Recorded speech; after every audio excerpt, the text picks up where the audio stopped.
and how much money are you going to spend on it? Think about all the debates in America today. The stimulus was a failure because it didn't solve the problems. And it shows you government spending is a waste of time. Factually inaccurate, by the way. Or the stimulus was a failure because we didn't spend more money on it, which may or may not be true, but it's harder than it was during the Depression, because in the Depression, people like my grandfather financed deficit spending. They went into their coffee tins and took out their little saved dollars and bought those government bonds, and now half our debt is held by foreign countries. So there are other considerations that make us all want to limit how much we owe to others and how much we want to put our economic destiny in their hands. But anyway, that's what we fought about, and that's still kind of what we fight about.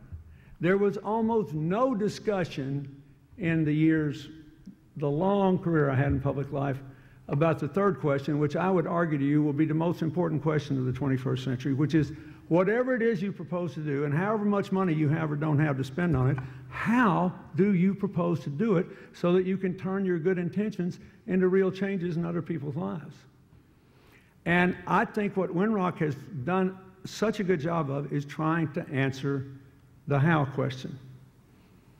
When all the young people who work for me in our foundation work around the world, in our healthcare work, and AIDS and malaria, and building out healthcare systems, about 700 or 800 of them, and who work in our economic projects in Africa and Latin America, and a lot of the other things we do, I said, if anybody asks you what we do, just tell them we're in the how business.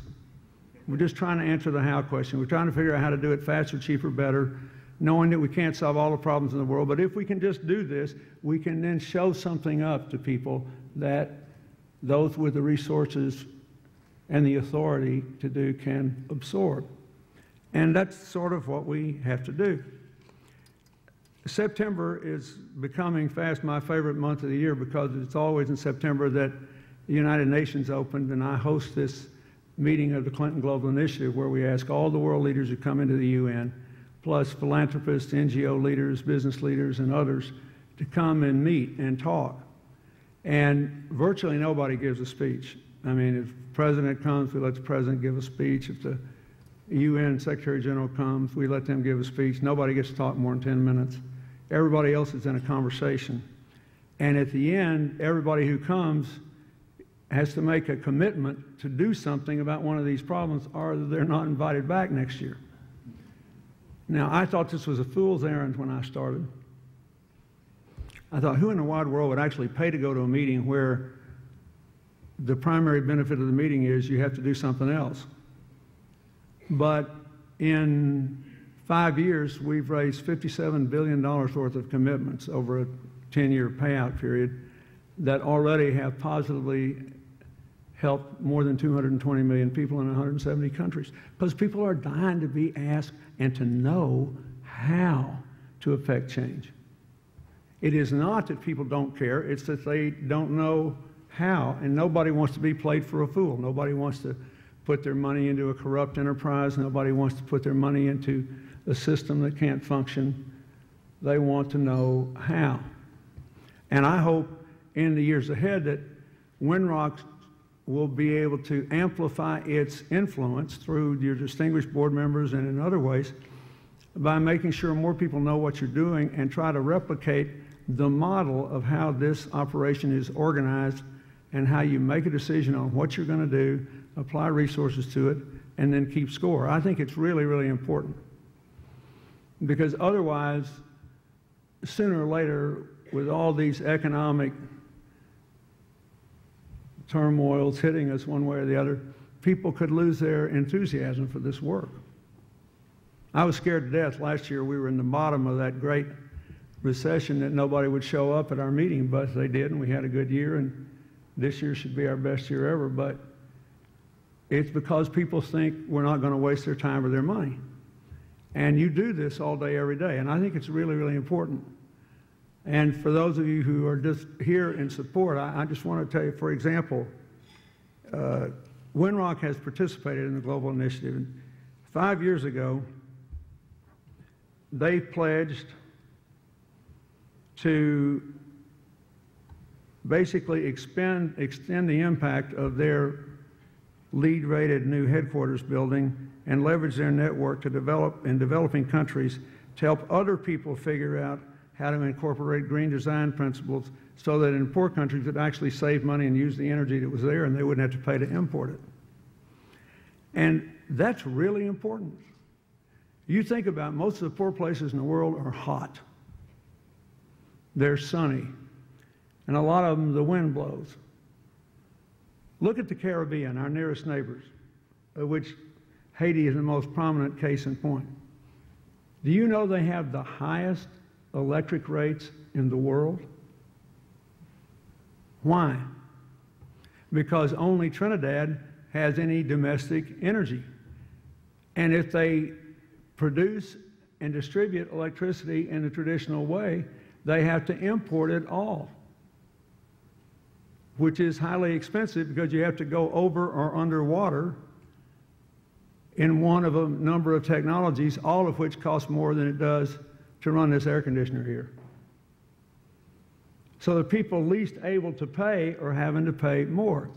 In Haiti, after they had 4 hurricanes that took 15% off their GDP in 2008, they still spent $500 million in a country, keep in mind, where 75% of the people were living on less than $2 a day, and the electricity base load, listen to this, is barely over 40 megawatts.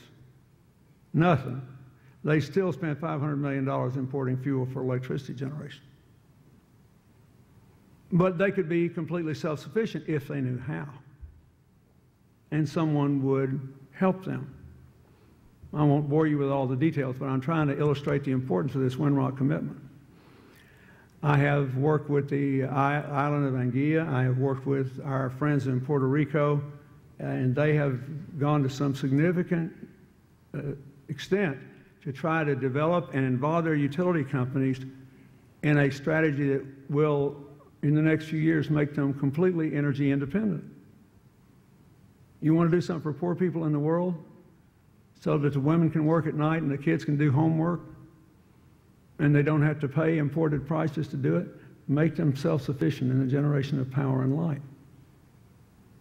in a way that's good for the environment. It's a huge deal. So Winrock made this commitment 5 years ago. Then they also made a commitment to expand community water service delivery and finance models in a way that help poor people across the globe. A commitment worth $8 million. Sounds like it's a lot of money to Winrock, but it's not much money in the context of the world water problem. But they collaborated with partners, including in Europe and in the developing world, to figure out how to get water to people. It is a huge, huge issue.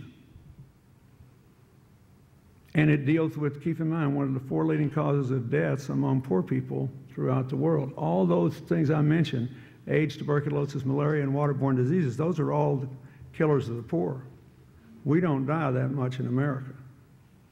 Even if our friends have AIDS, if they take the medicine properly and then they switch up to the second-line medicine when the first lines don't work and they take care of themselves, they can normally have a normal life expectancy. So this is the kind of thing I want you to think about. On your 25th anniversary, there's no way you can, in effect, stride the world like a colossus and take over the work that the other million American NGOs are doing, much less the millions and millions around the world. But you can make sure people know that your reputation for answering the how question is well earned. And they understand how you did it, how you go about it, and how they could do the same thing. Everywhere I work now, we try to work with local groups so that if something happens and we run out of money or my airplane goes down or something else, at least there'll be some lasting capacity where we live, where we work. I have spent enormous amounts of time already in Haiti trying to build up the capacity of the government as well as support the NGOs, because In most poor countries, they have exactly the reverse problem that we've been dealing with in this financial crisis. Think about all the things we've been dealing with. What should the rules be on banks? How much leverage is too much? If you sell a derivative involving a financial instrument that has nothing to do with agriculture, should it be subject to the same derivative rules that farmers gladly participate in when they have clearinghouses and people know that if they're on either side of the bet on what's going to happen to farm prices, that they can cover? All of these are about making systems change. Or the healthcare debate, whichever side you're on. In 2009, in the depths of the recession, we were told that healthcare prices had to go way up because healthcare costs went up. It turned out that when everybody else was going broke, the profits of the health insurance companies went up 26%.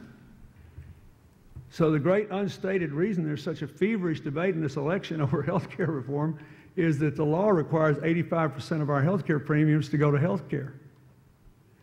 So there's this battle. One is maybe we'll get lucky and win and repeal the thing, and we'll be able to keep taking more out of a declining economy, which I think is horrible economics. It's killing America competitively. We're already spending $1 trillion more than we would spend if we had any other country's healthcare system. And in the meanwhile, there's a whole other battle going on in the Health and Human Services Agency about how you define what's in the 85%. But I talk to my friends in business around the world. They think we're nuts. They think we have literally slipped a gasket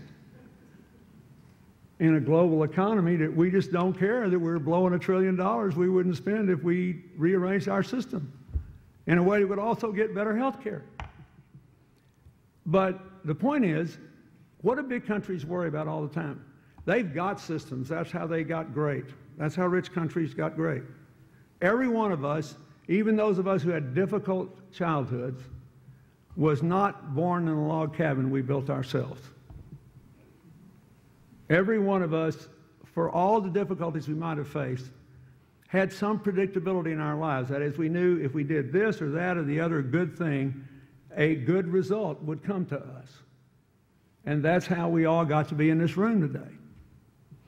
Most places I work, that is not true.